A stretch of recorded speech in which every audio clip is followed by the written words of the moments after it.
If you want to take them out to the park or go to any of those splash pads or anything, we're talking about 88 degrees by noon. We do have a little bit of a wind coming out of the northeast at 6 miles an hour. Weather, we also just to the north of us, including areas such as Roundup, Lewistown, all the way into Jordan, has a slight risk for some severe weather. That does include some strong wind gusts going in here as well. We have about a 15% chance of seeing some of those extra strong winds. Projected that crest to be at 13.6 feet. That's just over that minor flood stage. And then we'll see it continue to teeter-totter along that line of minor flood staging. This upper level moisture that's coming in from this low pressure, and that low pressure is going to sit and hang out with us, going to move very, very slowly. So that's what's going to cause all of that rain to stick with us for just a little while longer. Also been seeing some localized flooding in the Billings area, so we're asking that if you do see the roadways flooded with water that you don't drive on them. Remember the saying, turn around, don't drown. Yesterday we were sitting at almost 90 degrees, so we are 22 degrees colder at this time than we were yesterday. And because that low pressure is so far south, we are seeing everything kind of calm down just a little bit, so we're not expecting as much rain, which is why those river forecasts have gone down just a little bit. But by 7 p.m. we are seeing heavier pockets of rain, even right around the Magic City area and over into Big Timber. Here at Family Fun Night until about 8 o'clock tonight, so we're about halfway done, almost halfway done, and you can come meet Leroy. Trooper Mies trains with Sayar once a week, and he's gone ahead and put a drug odor that Sayar is trained to sniff out, so we'll see how she does. When you come and take pictures with Mater, you can try to help him out by fixing his tire and putting some money in his tire repair fund.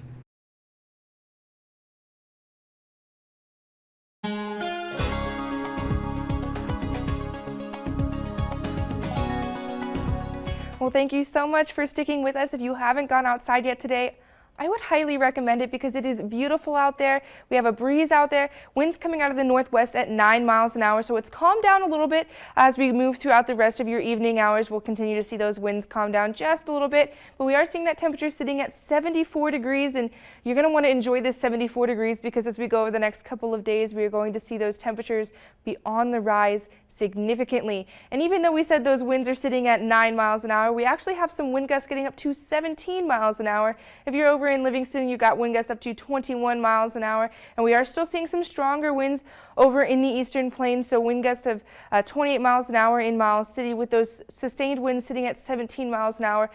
Sustained winds of 24 miles an hour up in Glendive. But as we go over the next couple of days, we'll continue to see those winds calming down just a little bit. We are going to keep things just a little bit breezy out there, and those temperatures across the region are beautiful, sitting in those 70s. This is actually where we should be for this time of the year, in these low to mid 70s for most of us. So 71 degrees in Miles City, 74 over in Forsyth, 71 down in Cody, and 72 degrees over in Livingston. And like I said, we're going to see temperatures increase dramatically as we head into your Monday, so into the start of your work week. We're looking at 83 degrees for you on Sunday. Then we're looking at 89 degrees on Monday. We can even see some locations getting into those lower 90s, so you're going to want to make sure you have plenty of water if you're out there on Monday. Then we see temperatures dramatically drop back down into the mid 70s by Tuesday before slowly trying to make their way back up into those mid to upper 80s. But as we head into the rest of your overnight hours, it's going to be pretty nice out there, seeing those temperatures in the low 50s to mid to upper 40s the further west that you go, but it's going to be mostly clear out there. Maybe a few clouds trying to linger and hang on out, and then we'll get into tomorrow where we see those temperatures climbing back up into those low to mid 80s and into the 70s, so the higher you go. So if you're over down into Red Lodge, you're going to see 74 degrees, and if you're heading out, it's going to be rather warm, so just make sure that you are wearing appropriate clothing and have lots of water with you if you're going over to Zoo, Montana for the Renaissance Festival. And tonight is actually a movie in the park. It's going to be beautiful out there. I would still bring a sweatshirt just in case if you do get a little bit chilly when you get into those 50s. So as we get into tomorrow by 7 a.m., nice clear conditions. We have this high pressure hanging out with us, and it's going to help us out as we go all throughout the day. On Sunday, it's going to remain nice and clear. As we get a little bit later into your Sunday evening, that's when into your Monday, that's when we're going to start to see things kind of change a little bit. We have this warm front move in. That's going to give us those 90-degree temperatures on Monday, and then this cold front right behind that is going to drop those temperatures down for us into that 70 degrees for you by Tuesday, and then we'll see things starting to warm back up again into those 80s, but we have no rain chances in there. Maybe a chance for a scattered thunderstorm or what have you as we go into those afternoon hours, but that's kind of that pattern that we have going this time of the year.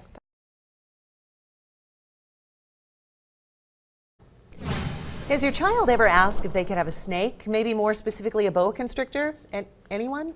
Anyone? No? Boa constrictor. Yeah. Well, before you say yes, you might want to consider some important factors like size and diet. Color Rate's Melissa Scavelli and Jeff the Nature Guy checked in on Zoo Montana's new boa constrictor that they rescued and are rehabilitating. I'm Melissa Scavelli, and I'm here with what's new at the zoo and with Jeff the Nature Guy, who has decided to take me in to the boa constrictors. This little lady, she doesn't even have a name yet. She's so new, and you're probably wondering, where the heck are we? We're in an exhibit right now. However, everything's closed off because she's in a quarantine. Something we have to do anytime we get a new animal in, and especially this young animal, this young lady, she's kind of got some special things we're taking care of. You guys rescued her because she, as you said, had some burns on her, right? She did. So, you know, anytime somebody wants to get a snake like this, I can't tell you enough how important it is to do your research. These animals take specialized care, and what it really comes down to is the heating element for this animal. Unfortunately, was kept a little too hot and underneath an exhibit, and it caused some pretty major burns on her at a private home. And so underneath her body here, she's got some pretty extensive burns that we are treating. So because of that, she hasn't been eaten for almost a month now. And we are proud to say, just the other day, she did eat for the first time, so we do know she's starting to feel better. They eat mice and rats. We feed them rats and even small rabbits when they get big enough, yeah. And they're spoiled here. They even got a hot tub. So I like to say it's my private hot tub. When I get cold, I come and sit in this with the snake and hot tub with the snake. But that's the life I live. Well, you can come on out here and you can check out this fabulous young lady. She will be on exhibit once she feels a little bit better. Maybe Jeff will even let you come in and hang out in her hot tub. So make sure you come on out here and check her out at Zoo Montana. Now, while this boa isn't quite on display yet, you can check out all of her snake friends on the living wall at Zoo Montana every day from 10 a.m. to 2 p.m. Remember, if the weather is questionable out there, be sure to give the zoo a call first. The walkout at Billings Senior High School started with just 5 students, but ended up with more than 100 students walking out of their classrooms, not to take away guns, but to make changes to school safety. What do we want? What do we want? Safe school, safe school. When do we want them? When do we want them? Now, now, now. Signs and chants filled the front lawn of Billings Senior High and Billings West High for 17 minutes to honor those lost in the Parkland, Florida shooting. It was so powerful because I'm out here today fighting for my right to live at school and to feel safe. We've lived with this our whole lives, and so I don't think they get it, that this is like a normal for us, and that is in no way appropriate. These are students of the mass shooting generation, and they say they've had enough. No more silence and gun violence. We are students, we are victims, we are change. Billings Senior High student Anna says Parkland, Florida may be far away, but the students of Marjorie Stoneman aren't.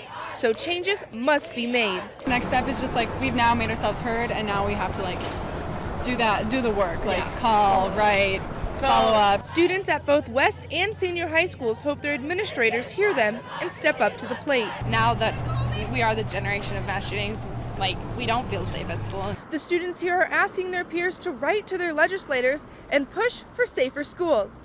In Billings, Melissa Scavelli, Montana, right now. And students have also organized a march downtown that will be held from 10 a.m. to noon next Saturday, March 24th. The students say it's open to everyone in the community who wants to take a stand for school safety.